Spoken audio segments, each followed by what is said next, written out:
ಇದೇ ನ್ಯಾಯ ಎಲ್ಲರಿಗಾಗಿ, ನೆಮ್ಮದಿಯ ನ್ಯಾಯ ಎಲ್ಲರಿಗಾಗಿ, ನಂಬಿಕೆಯ ನ್ಯಾಯ ಎಲ್ಲರಿಗಾಗಿ, ಜೀವಭಾವದ ದೇಶ ಭಾರತ ಎಂಬ ಹಕ್ಕು ನಮ್ಮದು, ಭೇದ ಮಾಡದ ನ್ಯಾಯ ದೇಗುಲ ಎಂಬ ಹಕ್ಕು ನಮ್ಮದು, ನೀಲಿ ಬಾನಿನ ಗಾಳಿಯಲ್ಲಿನ ಉಸಿರ ಹಕ್ಕು ನಮ್ಮದು, ಹೂವು ಚೆಲ್ಲುವ ಹಾದಿಯಲ್ಲಿಯ ಹಸಿರ ಹಕ್ಕು ನಮ್ಮದು. ಕಾಲ್ಸಾ Karnataka state legal services authority. ಕಾಲ್ಸಾ ಕಾಲ್ಸಾ. ನಮ್ಮ ಅಳಲನ್ನು ಎಲ್ಲೂ ಆಲಿಸುವವರಿಲ್ಲ ಎಂಬ ಚಿಂತೆ ಏಕೆ? ಈಗ ನ್ಯಾಯಾಲಯವೇ ನಡೆದು ಬರುವುದು ನಿಮ್ಮ ಅಂಗಳಕ್ಕೆ. ಅಸಹಾಯಕರಿಗೆ ಸಿಗುವುದು ನ್ಯಾಯ, ನೊಂದವರಿಗೆ ಸಿಗುವುದು ನ್ಯಾಯ, ದುರ್ಬಲರಿಗೆ ಸಿಗುವುದು ನ್ಯಾಯ, ಶೋಷಿತರಿಗೆ ಸಿಗುವುದು ನ್ಯಾಯ,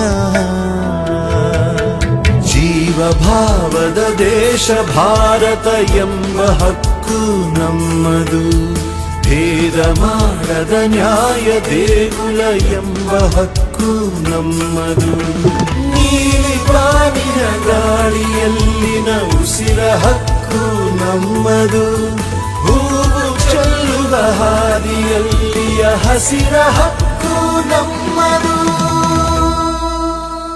ಬಡವರು ಹಾಗೂ ದುರ್ಬಲರಿಗಾಗಿ ಉಚಿತ ಮತ್ತು ಸಕ್ಷಮ ಕಾನೂನು ಸಲಹೆಗೆ ಪ್ರತಿಬದ್ಧ ಕಾನೂನು ಸೇವಾ ಪ್ರಾಧಿಕಾರ ಕಾಲ್ಸಾ, ನ್ಯಾಯ ಎಲ್ಲರಿಗಾಗಿ.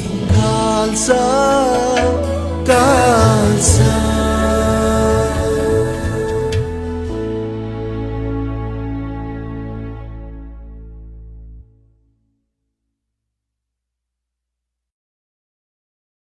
ಎಲ್ರಿಗೂ ನಮಸ್ಕಾರ. ದೈಜ್ ವರ್ಲ್ಡ್ ವಾಹಿನಿ ಪ್ರಸ್ತುತಪಡಿಸುವ ಲೀಗಲ್ ಲೈಫ್ ಲೈನ್, ಕಾನೂನು ಸಂಬಂಧಿಸಿದ ಸಿವಿಲ್, ಕ್ರಿಮಿನಲ್ ಮಾಹಿತಿ ಕಾರ್ಯಕ್ರಮಕ್ಕೆ ತಮಗೆಲ್ಲರಿಗೂ ಕೂಡ ಪ್ರೀತಿಯ ಸ್ವಾಗತ. ಇಂದಿನ ಕಾನೂನು ಮಾಹಿತಿ ಕಾರ್ಯಕ್ರಮದಲ್ಲಿ ಎಲ್ಲರಿಗೂ ಉಚಿತ ಕಾನೂನು ನೆರವು ಮತ್ತು ಪರಿಹಾರ, ಕರ್ನಾಟಕ ರಾಜ್ಯ ಕಾನೂನು ಸೇವೆಗಳ ಪ್ರಾಧಿಕಾರ ಈ ವತಿಯಿಂದ ನೀಡಲಾಗುವಂತಹ ಎಲ್ಲರಿಗೂ ಕೂಡ ಉಚಿತ ಕಾನೂನು ಮತ್ತು ಅದರ ಪರಿಹಾರಗಳು, ಈ ಬಗ್ಗೆ ಮಾಹಿತಿಯನ್ನು ನೀಡಲಿದ್ದಾರೆ ಎಚ್ ಶಶಿಧರ್ ಶೆಟ್ಟಿ, ಮಾನ್ಯ ಜಿಲ್ಲಾ ನ್ಯಾಯಾಧೀಶರು ಮತ್ತು ಸದಸ್ಯ ಕಾರ್ಯದರ್ಶಿಗಳು, ಕರ್ನಾಟಕ ರಾಜ್ಯ ಕಾನೂನು ಸೇವೆಗಳ ಪ್ರಾಧಿಕಾರ, ಬೆಂಗಳೂರು. ಸರ್, ಕಾರ್ಯಕ್ರಮಕ್ಕೆ ಪ್ರೀತಿಯ ಸ್ವಾಗತ. ನಮಸ್ತೆ ಸರ್. ಮೊದಲನೇದಾಗಿ ಎಲ್ಲರಿಗೂ ಕೂಡ ಒಂದು ವಿಚಾರ ಬಂದಾಗ, ಕಾನೂನುಗಳ ಬಂದಾಗ ಉಚಿತ ಕಾನೂನುಗಳು ಮತ್ತು ನೆರವುಗಳು, ಈ ವಿಚಾರಕ್ಕೆ ಬಂದಾಗ ಈ ಕರ್ನಾಟಕ ರಾಜ್ಯ ಕಾನೂನು ಸೇವೆಗಳ ಪ್ರಾಧಿಕಾರ ಇದರ ಪ್ರಮುಖವಾದಂತಹ ಉದ್ದೇಶಗಳು ಏನು ಅಂತ ಹೇಳಿ sir. Legal service authorities act 1987 ಇದರಡಿಯಲ್ಲಿ ಕಾನೂನು ಸೇವೆ ಪ್ರಾಧಿಕಾರಗಳನ್ನು ರಚಿಸಲಾಗಿದೆ. ದೇಶ ಮಟ್ಟದಲ್ಲಿ, ರಾಜ್ಯ ಮಟ್ಟದಲ್ಲಿ, ಜಿಲ್ಲಾ ಮಟ್ಟದಲ್ಲಿ ಮತ್ತು ತಾಲೂಕು ಮಟ್ಟದಲ್ಲಿ, ಅದೇ ಥರ ಹೈಕೋರ್ಟ್ ಮತ್ತು ಸುಪ್ರೀಂ ಕೋರ್ಟ್ನಲ್ಲಿ ಈ ಎಲ್ಲ ವಿವಿಧ ಸ್ತರಗಳಲ್ಲಿ ಕಾನೂನು ಸೇವೆ ಪ್ರಾಧಿಕಾರ ಮತ್ತು ಸಮಿತಿಗಳನ್ನು ಮಾಡಿದ್ದಾರೆ. ಕಾನೂನು ಸೇವೆ ಪ್ರಾಧಿಕಾರದ ಮುಖ್ಯ ಧ್ಯೇಯೋದ್ದೇಶಗಳು ಪ್ರಪ್ರಥಮವಾಗಿ ಕಾನೂನಿನ ಅರಿವನ್ನು ಮೂಡಿಸುವಂಥದ್ದು. ತಮಗೆಲ್ಲ ಗೊತ್ತಿದ್ದ ಹಾಗೆ ಎಷ್ಟೋ ಜನರಿಗೆ ಕಾನೂನಿನ ಬಗ್ಗೆ ಮಾಹಿತಿ ಇರೋದಿಲ್ಲ. ಅವರು ಇಂಜಿನಿಯರ್ ಆಗಿರ್ಬೋದು, ಡಾಕ್ಟರ್ ಆಗಿರ್ಬೋದು, ಭಾಳ ಸೈಂಟಿಸ್ಟ್ ಆಗಿರ್ಬೋದು. ಆದರೆ ಕಾನೂನಿನ ತೊಡಕಿನಲ್ಲಿ ಸಿಕ್ಕಾಕ್ಕೊಂಡಾಗ ಏನು ಮಾಡಬೇಕು, ಹೇಗೆ ಬಗೆಹರಿಸ್ಕೊಳ್ಬೇಕಂತಕ್ಕಂಥ ಮಾಹಿತಿ ಇರೋದಿಲ್ಲ. ಅದರಿಂದ ಕಾನೂನಿನ ಅರಿವು ಖಾಲಿ ಅವಿದ್ಯಾವಂತರಿಗೆ ಮಾತ್ರ ಅಲ್ಲ, ವಿದ್ಯಾವಂತರಿಗೂ ಬೇಕಾಗತ್ತೆ. ಸೊ ಇಂಥ ಕಾನೂನಿನ ಅರಿವನ್ನು ಕೊಡಿಸ್ತಕ್ಕಂಥ ಒಂದು ಪ್ರಪ್ರಥಮ ಉದ್ದೇಶವನ್ನು ಇಟ್ಕೊಂಡು ನಾವು ಕಾನೂನು ಸೇವಾ ಪ್ರಾಧಿಕಾರದವರು ಜಿಲ್ಲಾ ಮಟ್ಟದಲ್ಲಿ, ಗ್ರಾಮ ಮಟ್ಟದಲ್ಲಿ, ತಾಲೂಕು ಮಟ್ಟದಲ್ಲಿ, ಹೋಬಳಿ ಮಟ್ಟದಲ್ಲಿ ಮತ್ತು ರಾಜ್ಯ ಮಟ್ಟದಲ್ಲಿ ದೊಡ್ಡ ದೊಡ್ಡ ಕಾನೂನು ಶಿಬಿರಗಳನ್ನು ಮಾಡಿ ಜನರಿಗೆ ಅದರ ಬಗ್ಗೆ, ಕಾನೂನಿನ ಬಗ್ಗೆ ಮಾಹಿತಿಯನ್ನು ಕೊಡ್ತೇವೆ. ನಿಮಗೆ ಒಂದು ಉದಾಹರಣೆ ಹೇಳೋದಾದರೆ, ನಮ್ಮ ಜನನ ಮತ್ತು ಮರಣ ನೋಂದಣಿ ಕಾಯ್ದೆ ಅಂತಿದ್ದು ಭಾಳ ಸಿಂಪಲ್ ಇನ್ಯಾಕ್ಟ್ಮೆಂಟ್. ಇವತ್ತಿಗೂ ನಮ್ಮ ರಾಜ್ಯದಲ್ಲಿ ಒಂದು ವರ್ಷಕ್ಕೆ 1,40,000 ಈ ಜನನ ಪ್ರಮಾಣ ಪತ್ರ ಮತ್ತು ಮರಣ ಪ್ರಮಾಣ ಪತ್ರವನ್ನು ನಮ್ಮ ಕಾನೂನು ಸೇವೆ ಪ್ರಾಧಿಕಾರದ 4 ಮೆಗಾ ಲೋಕದಾಲತ್ನ ನಾವು ಕೊಡ್ತೀವಿ. ಅಂದರೆ ಇವತ್ತಿಗೂ ಜನರಿಗೆ ಗೊತ್ತಿಲ್ಲ, ಗ್ರಾಮೀಣ ಮಟ್ಟದಲ್ಲಿರ್ತಕ್ಕಂಥ ಜನರಿಗೆ ಮನೆಯಲ್ಲಿ ಒಂದು ಮಗು ಜನನ ಆದಾಗ ಅದನ್ನು ನೋಂದಣಿ ಮಾಡಿಸ್ಬೇಕು ಅನ್ನುವ ಒಂದು ಸಣ್ಣ ಮಾಹಿತಿ ಸಹ ಇಲ್ಲ. ಅದೇ ಥರ ನಿಮಗೆ ಬೇರೆ ಮಹಿಳೆ ಮತ್ತು ಮಕ್ಕಳ ಹಕ್ಕುಗಳಿರ್ಬೋದು, ಅದು ಉಲ್ಲಂಘನೆ ಆದಾಗ ಏನು ಮಾಡಬೇಕು, ಮಹಿಳೆಯ ಆಸ್ತಿ ಹಕ್ಕು ಇರ್ಬೋದು. ಬಹುಶಃ ನಮ್ಮ ಕರ್ನಾಟಕದಲ್ಲಿ ಸುಮಾರು 2 ಲಕ್ಷಕ್ಕೂ ಹೆಚ್ಚು ಪಾರ್ಟಿಷನ್ ಸೂಟ್ಸ್ಗಳಿದ್ದಾವೆ, ಪಾಲ್ವ್ಯಾಜ್ಯಗಳು. ಸೊ ಅಂತಹ ವಿಷಯಗಳಿರ್ಬೋದು, ಹಿರಿಯ ನಾಗರಿಕರ ಹಕ್ಕು ಇರ್ಬೋದು, ಮೆಂಟಲಿ ಇಲ್ ಪರ್ಸನ್, ಯಾರು ಮಾನಸಿಕ ಅಸ್ವಸ್ಥತೆ ಹೊಂದಿರತಕ್ಕಂಥ ವ್ಯಕ್ತಿಗಳ ಹಕ್ಕು ಇರ್ಬೋದು, ಈ ಎಲ್ಲ ಹಕ್ಕುಗಳ ಬಗ್ಗೆ ಮಾಹಿತಿಯನ್ನು ಕೊಡ್ತಕ್ಕಂಥದ್ದು. ಎರಡನೇದಾಗಿ ಪ್ರಮುಖವಾಗಿ ನಾವು ಕೊಡೋದು ಲೀಗಲ್ ಏಯ್ಡ್, ಕಾನೂನಿನ ನೆರವನ್ನು ಕೊಡ್ತಕ್ಕಂಥದ್ದು. ಅದು ಉಚಿತ ಕಾನೂನಿನ ನೆರವು.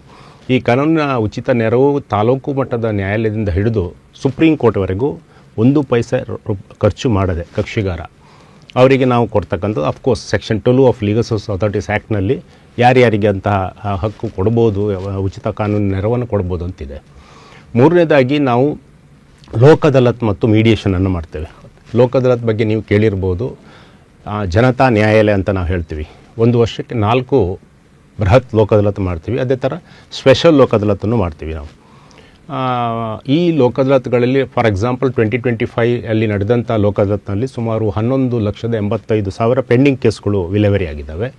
ಅದೇ ಥರ ಪ್ರೀ ಲಿಟಿಗೇಷನ್ ಕೇಸನ್ನು, ಅಂದರೆ ಪ್ರೀ ಲಿಟಿಗೇಷನ್ ಕೇಸ್ ಅಂದರೆ ವ್ಯಾಜ್ಯ ಪೂರ್ವ ಪ್ರಕರಣಗಳು ಕೋರ್ಟಿಗೆ ಬಂದಿಲ್ಲ, ಬಟ್ ಅಲ್ಲೊಂದು ಏನೋ ಡಿಸ್ಪ್ಯೂಟ್ ಇದೆ, ವ್ಯಾಜ್ಯ ಇದೆ, ತಕರಾರಿದೆ, ಅಂತಹ ಕೇಸುಗಳನ್ನು ನಾವು ಕಾನೂನು ಸೇವೆ ಪ್ರಾಧಿಕಾರದವರು ತಗೊಂಡು ಲಕ್ಷಾಂತರ ಕೋಟಿಗಟ್ಟಲೆ ಕೇಸು ನಾವು ಡಿಸ್ಪೋಸಲ್ ಮಾಡಿದ್ದಿದೆ.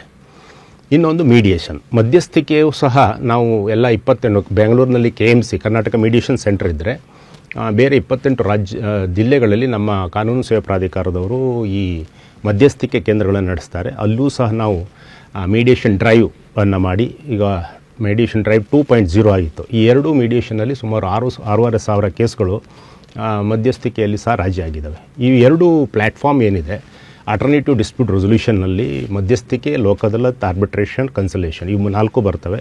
ಈ 2 ಮುಖ್ಯವಾಗಿ ಲೋಕ್ ಅದಾಲತ್ ಮತ್ತು ಮೀಡಿಯೇಷನ್ನಲ್ಲಿ ಬಹಳಷ್ಟು ಕೇಸುಗಳನ್ನು ನಾವು ಜನರ ಕೇಸುಗಳನ್ನು ನಾವು ರಾಜಿ ಮಾಡಿ ಸಂಧಾನ ಮಾಡಿ ವಿಲೇವರಿ ಮಾಡಿದ್ದಿದೆ. ಕೋರ್ಟ್ನಲ್ಲಿಯ ಕೇಸುಗಳ ಸಂಖ್ಯೆ ಇವತ್ತು ಕರ್ನಾಟಕದಲ್ಲಿ ಸುಮಾರು 22ರಿಂದ 23 ಲಕ್ಷ ಕೇಸಿದ್ದಾವೆ. ನ್ಯಾಯಾಲಯದ ಸಂಖ್ಯೆ ನೀವು ತಗೊಂಡ್ರೆ 1,100 ಕೇಸ್ ಕೋರ್ಟ್ ಇರ್ಬೋದು. ಸೊ ಕೋರ್ಟ್ಗಳ ಮೇಲೆ ಒತ್ತಡ ಇದೆ. ಸೊ ಈ ಆಲ್ಟರ್ನೇಟಿವ್ ಡಿಸ್ಪ್ಯೂಟನ್ನು ರೆಸೊಲ್ಯೂಷನನ್ನು ಮೆಕ್ಯಾನಿಸಮನ್ನು ನಾವು ಫಾಲೋ ಮಾಡಿದರೆ ಬಹುಶಃ ಶೀಘ್ರವಾಗಿ, ಅತಿ ಶೀಘ್ರವಾಗಿ ನ್ಯಾಯ ಸಿಗುತ್ತೆ ಮತ್ತು ಅದರ ಮೇಲೆ ಅಪೀಲ್ ಇರೋದಿಲ್ಲ. ಅದರಿಂದ ಒಂದು ಒಳ್ಳೆಯ ವ್ಯವಸ್ಥೆಯಲ್ಲಿ ಅದನ್ನು ಮಾಡಲಿಕ್ಕಾಗತ್ತೆ. ಇದ್ರ ಬಗ್ಗೆ ನಾವು ಜನರಿಗೆ ಈಗ ಬಹಳ ಮಾಹಿತಿಯನ್ನು ಕೊಡಬೇಕಾದ ನಮಗೆ ಈ ಸಂದರ್ಭದಲ್ಲಿ ಕೊಡಲೇಬೇಕಾಗತ್ತೆ. ಸೊ ನನ್ನ ಮನವಿ ಜನರಲ್ಲಿ ಏನಂತಂದರೆ, ತಮ್ಮ ಕೇಸುಗಳು ಕೋರ್ಟ್ನಲ್ಲಿ ಕೇಸುಗಳಿದ್ದರೆ ದಯವಿಟ್ಟು ಅದನ್ನು ತಮ್ಮ ವಕೀಲರ ಮೂಲಕ ಅಥವಾ ತಾವೇ ನ್ಯಾಯಾಧೀಶರಲ್ಲಿ ಹೋಗಿ ತಮ್ಮ ಕೇಸನ್ನು ಲೋಕ್ ಅದಾಲತ್ ಅಥವಾ ಮೀಡಿಯೇಷನ್ಗೆ ರೆಫರ್ ಮಾಡಲಿಕ್ಕೆ ಹೇಳಿ, ಅಲ್ಲಿ ಕೇಸುಗಳನ್ನು ವಿಲೇವರಿ ಮಾಡಲಿಕ್ಕೆ ಹೇಳಿದರೆ ಬಹಳ ಒಳ್ಳೆಯ ಒಂದು ಸಹಕಾರ ಆಗುತ್ತೆ. ಇನ್ನೊಂದು, ನಾವು ವಿಕ್ಟಿಮ್ ಕಂಪನ್ಸೇಷನ್ ಸ್ಕೀಮ್, ಇದು ಸಂತ್ರಸ್ತರಿಗೆ ಪರಿಹಾರವನ್ನು ಕೊಡ್ತಕ್ಕಂಥ ಒಂದು ಸ್ಕೀಮ್ ಇದೆ. ಕರ್ನಾಟಕ ವಿಕ್ಟಿಮ್ ಕಂಪನ್ಸೇಷನ್ ಸ್ಕೀಮ್ 2011 ಅಂಥೇಳಿ ನಮ್ಮ CRPC ಅಮೆಂಡ್ಮೆಂಟ್ ಆದ ನಂತರ ಅದನ್ನು ಇಂಟ್ರೊಡ್ಯೂಸ್ ಮಾಡಿದ್ದಾರೆ. ಅಲ್ಲಿ ಯಾರು ಈ ಕ್ರೈಮ್ನಲ್ಲಿ ವಿಕ್ಟಿಮ್ ಆಫ್ ಎ ಕ್ರೈಮ್ ಅಂತ ಹೇಳ್ತೀವಿ, ಒಂದು ಪ್ರಕರಣದಲ್ಲಿ, ಕ್ರಿಮಿನಲ್ ಪ್ರಕರಣದಲ್ಲಿ ಸಂತ್ರಸ್ತರಾಗಿದ್ದವರಿಗೆ ಸರ್ಕಾರದಿಂದ ಮಾಡಲ್ಪಡ್ತಕ್ಕಂಥ ಒಂದು ಪರಿಹಾರ. ಇದು ಮರ್ಡರ್ ಕೇಸ್ ಇರ್ಬೋದು, ರೇಪ್ ಕೇಸ್ ಇರ್ಬೋದು, ಯಾವುದೇ ಸೀರಿಯಸ್ ಅಫೆನ್ಸಸ್ ಇರ್ಬೋದು, ಅಸಾಲ್ಟ್ ಇರ್ಬೋದು, ಅಂಥ ಕೇಸ್ಗಳಲ್ಲಿ ಇಷ್ಟು ಕೊಡಬೇಕು ಅಂತ ಒಂದು ಶೆಡ್ಯೂಲ್ ಮಾಡಿದ್ದಾರೆ. ಅದರಲ್ಲಿ ಸಹ ನಾವು ಕೊಡ್ತಾಯಿದ್ದೀವಿ. ಇನ್ನೂ 414 ಸ್ಕೀಮ್ಗಳಿದ್ದಾವೆ. ಈ 4 ಸ್ಕೀಮ್ನಲ್ಲಿ ನಾವು ಬಡಬಗ್ಗರಿಗಾಗಿರ್ತಕ್ಕಂಥ ಸ್ಕೀಮ್, ಅದು ಆ್ಯಸಿಡ್ ಅಟ್ಯಾಕ್ ವಿಕ್ಟಿಮ್ ಇರ್ಬೋದು, ಸೀನಿಯರ್ ಸಿಟಿಜನ್ ಇರ್ಬೋದು, ಮೆಂಟಲಿ ಇಲ್ ಪರ್ಸನ್ ಇರ್ಬೋದು, ಪವರ್ಟಿ ಎಲಿವೇಷನ್ ಇರ್ಬೋದು, ಬೇರೆ ಬೇರೆ ಇಂತಹ ಸ್ಕೀಮ್ಗಳಲ್ಲಿ ನಾವು 14 ಸ್ಕೀಮ್ಗಳಿಗೆ 10 ನ್ಯಾಯಾಧೀಶರು, ನಿವೃತ್ತ ನ್ಯಾಯಾಧೀಶರು ಪ್ರಬೋನವಾಗಿ ಫ್ರೀಯಾಗಿ ನಮ್ಮ ಕಾನೂನು ಸೇವೆ ಪ್ರಾಧಿಕಾರಕ್ಕೆ ನಿರ್ದೇಶನವನ್ನು ಕೊಟ್ಟು ನಾವು ಅವರ ಒಂದು ಮಾರ್ಗದರ್ಶನದಲ್ಲಿ ಜನರ ಈ ಒಂದು ಯಾರು marginal section, weaker section of the society ಇದ್ದಾರೆ ಅವರನ್ನು ತಲುಪಲಿಕ್ಕೆ ಸರ್ಕಾರದ ಒಂದು ಸಹಕಾರದೊಂದಿಗೆ, ಸರ್ಕಾರದ ಜೊತೆಗೆ ಸೇರಿಕೊಂಡು ನಾವು ಮಾಡ್ತಾಯಿದ್ದೇವೆ. ಸೊ ಇವೆಲ್ಲ ನಮ್ಮ ಕರ್ನಾಟಕ ಕಾನೂನು ಸೇವೆ ಪ್ರಾಧಿಕಾರದಿಂದ ಮಾಡ್ತಕ್ಕಂಥ ವಿವಿಧ ನಾವು ಧ್ಯೇಯೋದ್ದೇಶಗಳು ಅಂತ ಹೇಳ್ಬೋದು. ಸರ್, ಈಗ ಕರ್ನಾಟಕ ರಾಜ್ಯ ಕಾನೂನು ಸೇವೆಗಳ ಪ್ರಾಧಿಕಾರ ಇಲ್ಲಿ ಬಂದಾಗ ಉಚಿತ ಕಾನೂನುಗಳ ನೆರವು ಮತ್ತು ಪರಿಹಾರ ಅಂತ ಬರ್ತದೆ. ಸರ್, ಉಚಿತ ಕಾನೂನು ನೆರವು ಅಂತ ಹೇಳಿದ್ರೆ ಏನು, ಮತ್ತು ಈ ಉಚಿತ ಕಾನೂನು ನೆರವುಗಳನ್ನು ಪಡಿಬೇಕಾದ್ರೆ ಯಾರಿಗೆಲ್ಲ ಇದಕ್ಕೆ ಏನು ಅರ್ಹರು, ಮತ್ತು ಕೆಲವೊಂದು ಮಾನದಂಡಗಳು ಏನಾದರೂ ಇದೆಯಾ ಅಂತೇಳಿ? ನಿಮ್ಗೆ ಗೊತ್ತಿದ್ದಾಗೆ ಒಂದು ಕೇಸು ಕೋರ್ಟ್ನಲ್ಲಿ ಹಾಕಬೇಕಂತಂದರೆ ಅದು ಅಷ್ಟು ಸುಲಭ ಅಲ್ಲ. ನೀವು ವಕೀಲರನ್ನು ಹೋಗಿ ಭೇಟಿಯಾಗಬೇಕಾಗತ್ತೆ, ಅವರ ಫೀಸ್ ಕೊಡಬೇಕಾಗತ್ತೆ, ಕೋರ್ಟ್ ಫೀ ಕೊಡಬೇಕಾಗತ್ತೆ, ಬೇರೆ ಖರ್ಚು ವೆಚ್ಚಗಳಿರುತ್ತೆ. ಸೊ ಇದನ್ನೆಲ್ಲ ಎಲ್ರಿಗೂ ಮಾಡಲಿಕ್ಕಾಗೋದಿಲ್ಲ. ಅದಕ್ಕೆ ಆರ್ಟಿಕಲ್ 39A ಕಾನ್ಸ್ಟಿಟ್ಯೂಷನ್ನಲ್ಲಿ ಒಂದು ಪ್ರೊವಿಷನ್ ಮಾಡ್ತಾರೆ. ಯಾರು weaker section, marginalise section of the society ಇರ್ತಾರೆ ಅವರಿಗೆ ಯಾವುದೇ ಒಂದು ಕಾನೂನಿನ ಇದರಲ್ಲಿ ಪರಿಹಾರ ತೆಗೆದುಕೊಳ್ಬೇಕಾದ್ರೆ ಅದನ್ನು ಒದಗಿಸ್ತಕ್ಕಂಥದ್ದು, ಉಚಿತವಾಗಿ ಒದಗಿಸ್ತಕ್ಕಂಥದ್ದು ಅಥವಾ ಫ್ರೀ ಲೀಗಲ್ ಏಡ್ ಕೊಡಬೇಕಾಗಿದ್ದು ಸರ್ಕಾರದ ಜವಾಬ್ದಾರಿ ಅಂತ.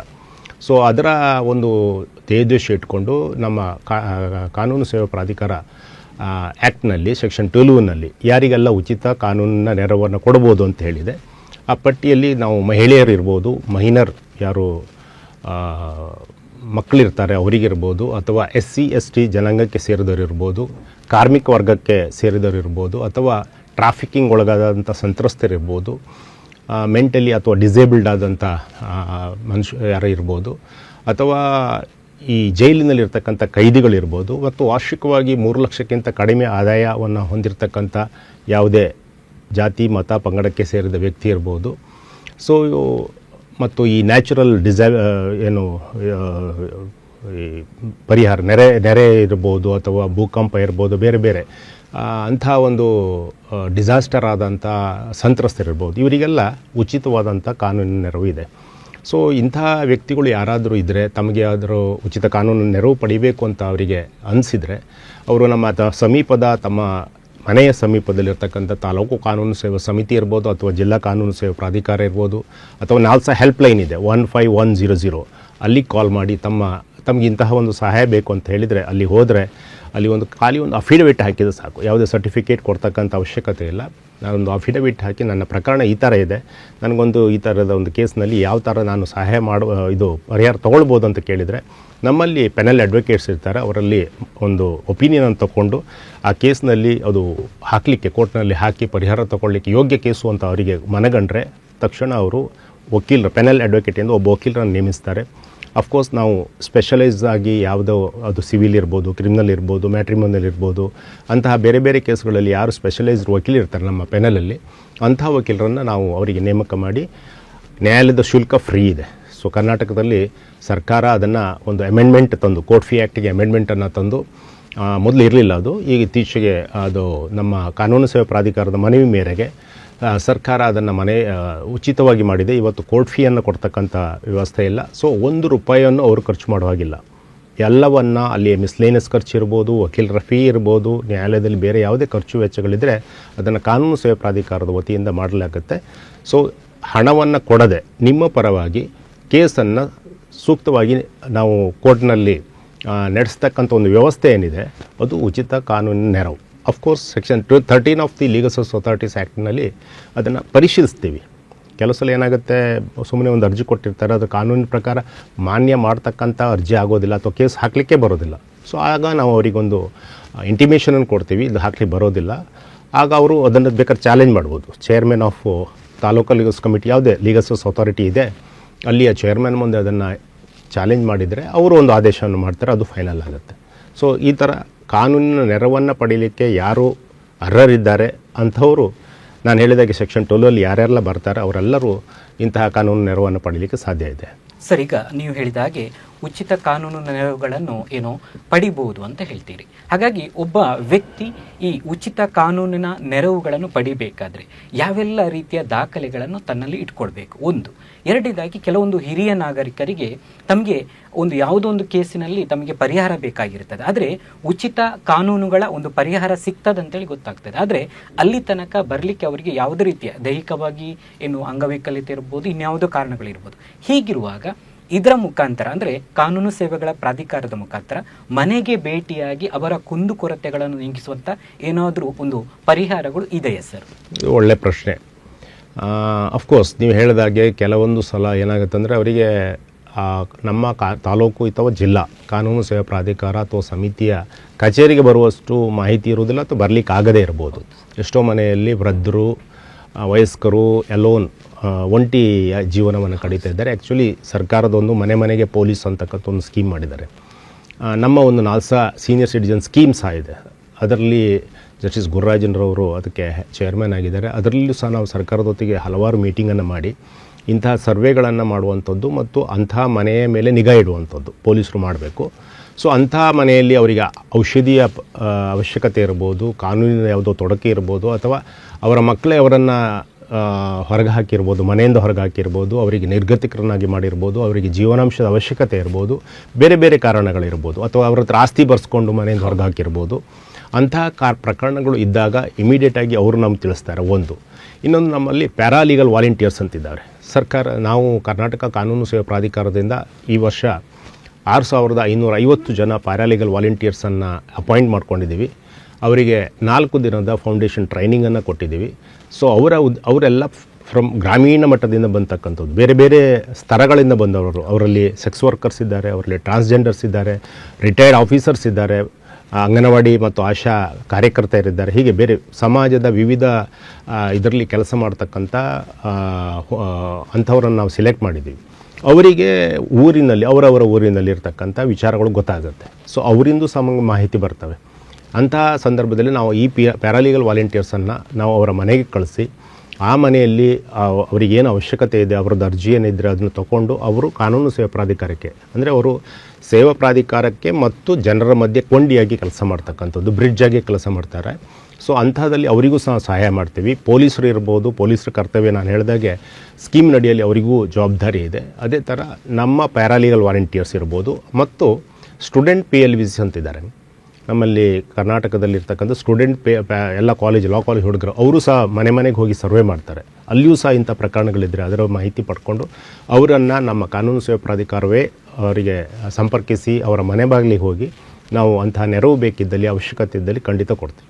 ಸರ್, ಈಗ ಕರ್ನಾಟಕ ಸಂತ್ರಸ್ತ ಪರಿಹಾರ ನಿಧಿ ಅಂತೇಳಿ ಒಂದು ನೋಡ್ತೇವೆ ಸರ್, ಪರಿಹಾರ ಯೋಜನೆಗಳ ಬಗ್ಗೆ. ಸೊ ಇದ್ರ ಬಗ್ಗೆ ತಾವು ಮಾಹಿತಿಯನ್ನು ನೀಡಬೇಕು ಸರ್. ಜೊತೆಗೆ ಈ ಪರಿಹಾರ ಈ ಯೋಜನೆಗಳು ಯಾವೆಲ್ಲ ಪ್ರಕರಣಗಳಿಗೆ ಒಳಪಡ್ತದೆ, ಇಲ್ಲಿ ಕೂಡ ಆದಾಯದ ಮಿತಿಗಳನ್ನು ಏನಾದರೂ ಇದೆಯಾ ಅಂತೇಳಿ. ಕರೆಕ್ಟ್. ಇದು ನಾನು ಹೇಳಿದಾಗೆ ವಿಕ್ಟಿಮ್ ಕಂಪನ್ಸೇಷನ್ ಸ್ಕೀಮ್ 2011 ಕರ್ನಾಟಕದಲ್ಲಿ ಆಗಿತ್ತು.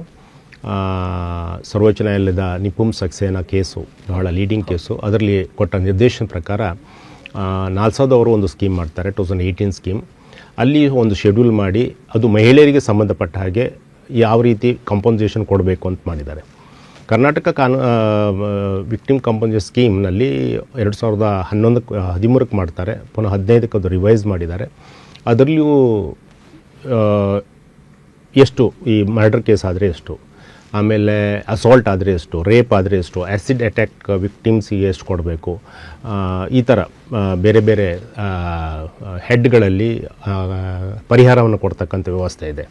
ಈಗ ಅದೇ ಥರ ನಾಲ್ಸಾ ವಿಕ್ಟಿಮ್ ಕಂಪನ್ಸೇಷನ್ ಸ್ಕೀಮ್ 2018 ಅದರಲ್ಲಿ ಬಹಳ ವಿವರವಾಗಿ ಪ್ರತಿಯೊಂದು ಇದರಲ್ಲಿ ಈಗ ಕೆಲವು ಸಲ ಡಿಸ್ಫಿಗರೇಷನ್ ಆಗುತ್ತೆ ಆ್ಯಸಿಡ್ ಅಟ್ಯಾಕ್ ಆಗಿ, ಅಥವಾ ಬೇರೆ ಯಾವುದೋ ಅಸಾಲ್ಟ್ ಮಾಡಿ ಅದರಿಂದ ಅಂಗವೂನ ಆಗುತ್ತೆ, ಅದು ಪರ್ಸೆಂಟೇಜ್ ವೈಸ್ ಅವರಿಗೆ ಕಾಂಪನ್ಸೇಷನನ್ನು ಕೊಡ್ತಕ್ಕಂಥ ವ್ಯವಸ್ಥೆ ಇದೆ.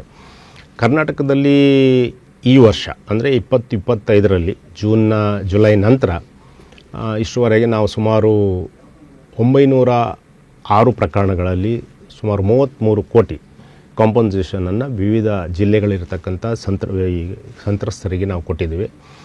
ಆ್ಯಕ್ಚುಲಿ ಪ್ರತಿ ವರ್ಷ 10 ಕೋಟಿವರೆಗೆ ಕೊಡ್ತಾಯಿದ್ರು ಸರ್ಕಾರದವರು.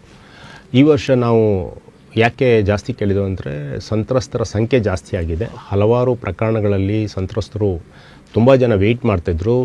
ನಮಗೆ ಹಣ ಬಂದಿದ್ದು 10 ಕೋಟಿ ಖರ್ಚಾದರೂ ಸಾಕಾಗಿರಲಿಲ್ಲ. ಸೊ ಪುನಃ ನಾವು ಸರ್ಕಾರದವರ ಮನವಿ ಮಾಡಿದ್ದು, ಸರ್ಕಾರ ಒಟ್ಟು 45 ಕೋಟಿಯನ್ನು ಕಳೆದ ವರ್ಷ ಕೊಟ್ಟಿದ್ದಾರೆ. ಅದರಲ್ಲಿ ಆಲ್ರೆಡಿ 33 ಕೋಟಿ ನಾವು ಖರ್ಚು ಮಾಡಿ, ಉಳಿದ ಪ್ರಕರಣಗಳು ಸುಮಾರು 400-500 ಪ್ರಕರಣ ಇನ್ನೂ ಬಾಕಿ ಇದ್ದಾವೆ. ಅದರಲ್ಲಿ ನಾವು ಅತ್ಯಂತ ಶೀಘ್ರವಾಗಿ ಕೊಡ್ತೇವೆ. ಈ ಪ್ರಕರಣಗಳು ಏನಾಗ್ತವೆ ಅಂತಂದರೆ, ಒಂದು ವೇಳೆ ಪೋಕ್ಸೋ ಕೇಸ್ ಆದರೆ ಅದರಲ್ಲಿ ಯಾರು ನ್ಯಾಯಾಧೀಶರು ಇರ್ತಾರೆ ಪೋಕ್ಸೋ ನ್ಯಾಯಾಲಯದಲ್ಲಿ, ಅವರೇ ಅದನ್ನು ತೀರ್ಪಿನಲ್ಲಿ ಎಷ್ಟು ಪರಿಹಾರ ಕೊಡಬೇಕು ಅಂತ ನಿಗದಿ ಮಾಡ್ತಾರೆ. ಸೆಕ್ಷನ್ ಈ ಪೋಕ್ಸೋ ಆ್ಯಕ್ಟ್ನಲ್ಲಿ ಅಂಥ ಪ್ರೊವಿಷನನ್ನು ಮಾಡಿದ್ದಾರೆ. ಆದರೆ ಬೇರೆ ಪ್ರಕರಣಗಳಲ್ಲಿ ಮರ್ಡರ್ ಕೇಸ್ ಇರ್ಬೋದು ಅಥವಾ ರೇಪ್ ಕೇಸ್ ಇರ್ಬೋದು, ಅಸಾಲ್ಟ್ ಕೇಸ್ ಇರ್ಬೋದು, ಅಂಥ ಪ್ರಕರಣಗಳಲ್ಲಿ ನ್ಯಾಯಾಧೀಶರು ಯಾರು ತೀರ್ಪು ಕೊಡ್ತಾರೆ ಅದು ಆಕ್ವಿಟಲ್ ಆಗಿರ್ಬೋದು, ಕನ್ವಿಕ್ಷನ್ ಆಗಿರ್ಬೋದು, ಡಿಸ್ಚಾರ್ಜ್ ಆಗಿರ್ಬೋದು, ಯಾವುದೇ ಅದರದ್ದು ಕೊನೆಯ ಇದ್ರ ತೀರ್ಪು ಇರ್ಬೋದು. ಆದರೆ ನ್ಯಾಯಾಧೀಶರು ಅದರಲ್ಲಿ ಒಂದು ರೆಕಮೆಂಡೇಷನ್ ಮಾಡಬೇಕಾಗತ್ತೆ. ಈ ಕೇಸ್ನಲ್ಲಿ ಎಲ್ಲ ವಿಚಾರಗಳನ್ನು ನೋಡಿದಾಗ ಆ ಸಂತ್ರಸ್ತರು ಯಾರಿರ್ತಾರೆ ಅವರಿಗೆ ಪರಿಹಾರವನ್ನು ಕೊಡಲಿಕ್ಕೆ ಯೋಗ್ಯ ಪ್ರಕರಣ ಅಂತ ಅವರು ಮನಗಂಡು ಅದನ್ನು ನಮ್ಮ ಜಿಲ್ಲಾ ಕಾನೂನು ಸೇವೆ ಪ್ರಾಧಿಕಾರಕ್ಕೆ ಅವರು ರೆಫರ್ ಮಾಡ್ತಾರೆ. ರೆಫರ್ ಮಾಡಿದ ನಂತರ ಅಲ್ಲಿ ಒಂದು ಕಮಿಟಿ ಇದೆ, ಪ್ರಧಾನ ಜಿಲ್ಲಾ ನ್ಯಾಯಾಧೀಶರು ಮತ್ತು ನಮ್ಮ ಜಿಲ್ಲಾ ಕಾನೂನು ಸೇವೆ ಪ್ರಾಧಿಕಾರದ ಮೆಂಬರ್ ಸೆಕ್ರೆಟರಿ ಮತ್ತು ಒಬ್ಬ ವಕೀಲರು, ಆ ಒಂದು ಕಮಿಟಿಯವರು ಎಷ್ಟು ಹಣ ಕೊಡಬೇಕು ಆ ಕೇಸಿಗೆ ಸಂಬಂಧಪಟ್ಟ ಎಲ್ಲ ವಿಚಾರಗಳನ್ನು ಮನಗಂಡು ಪರಿಶೀಲಿಸಿ, ಅದು ಫಾರ್ ಎಕ್ಸಾಂಪಲ್ ತಂದೆಯನ್ನು ಕಳೆದುಕೊಂಡಂತಹ ಮರ್ಡರ್ ಕೇಸ್ನಲ್ಲಿ ಮಕ್ಕಳಿರ್ಬೋದು, ಅವರ ಎಜುಕೇಷನಿಗೆ ಎಫೆಕ್ಟ್ ಆಗಿರ್ಬೋದು, ಅವರಿಗೆ ಬೇರೆ ರಿಹ್ಯಾಬಿಲಿಟೇಷನ್ ಅವಶ್ಯಕತೆ ಇರ್ಬೋದು, ಅದನ್ನೆಲ್ಲ ಮನಗಂಡು ಅದರಲ್ಲಿ ಸ್ಲ್ಯಾಬಲ್ಲಿ ಕೊಟ್ಟಿರ್ತಾರೆ. ಆ ಅಮೌಂಟನ್ನು ಅವರು 4 to 7 ಲ್ಯಾಕ್ ಇದೆ ಅಥವಾ 8 to 10 ಲ್ಯಾಕ್ಸ್ ಅಂತಿರುತ್ತೆ. ಅಂತಹ ಪ್ರಕರಣಗಳಲ್ಲಿ ಆ ಹಣವನ್ನು ಅವರಿಗೆ ಕೊಡಲಿಕ್ಕೆ ಆದೇಶ ಮಾಡ್ತಾರೆ. ಆದೇಶ ಆದಾಗ ಅದನ್ನು ನಮಗೆ ಕಳಿಸ್ಕೊಡ್ತಾರೆ, ಅಂದರೆ ಸ್ಟೇಟ್ ಲೀಗಲ್ ಸರ್ವಿಸ್ ಅಥಾರಿಟಿಗೆ ಕಳಿಸ್ಕೊಡ್ತಾರೆ.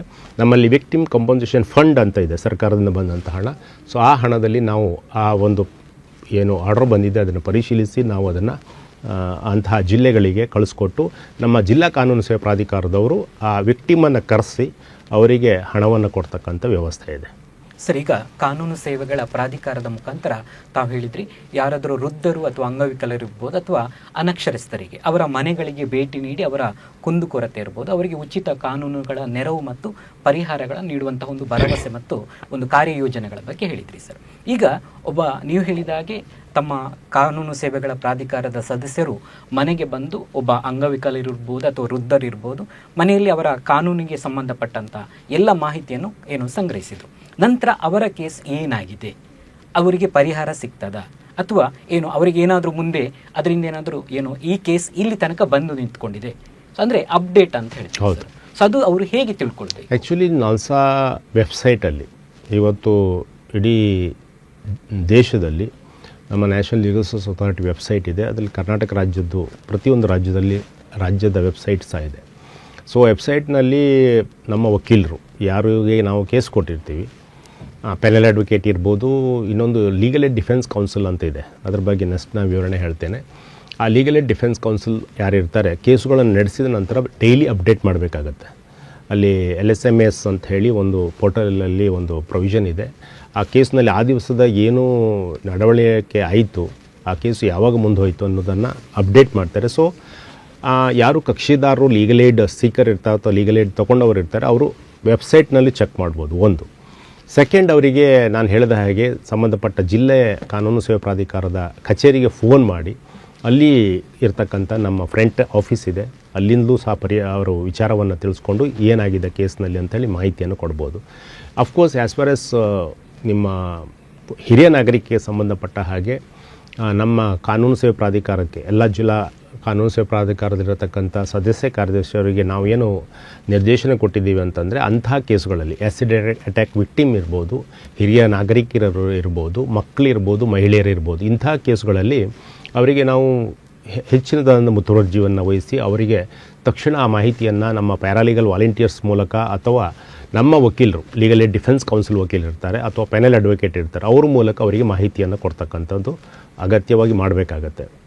ಸರ್, ಈಗ ಕಾನೂನು ಸೇವೆಗಳ ಪ್ರಾಧಿಕಾರದ ಮೂಲಕ ಈ ಯೋಜನೆಯಲ್ಲಿ ಅಂತ ಹೇಳಿದರೆ ಕಾನೂನುಗಳ ನೆರವುಗಳನ್ನು ಪಡೆಯುವುದರ ಜೊತೆಗೆ ಆಗ ಹೇಳಿದಾಗೆ ಒಂದು ಪರಿಹಾರ ಅಂತ ಹೇಳ್ತೇವೆ, ಜೊತೆಗೆ ಮಧ್ಯಸ್ಥಿಕೆ ಅಂತೇಳಿ ಬರ್ತದೆ ಸರ್. ಇದ್ರ ಬಗ್ಗೆ ತಾವು ಮಾಹಿತಿಯನ್ನು ನೀಡಬೇಕು ಸರ್. ಮಧ್ಯಸ್ಥಿಕೆ ಬಗ್ಗೆ ನಾನು ಈಗಾಗಲೇ ಸ್ವಲ್ಪ ಹೇಳಿದ್ದೀನಿ.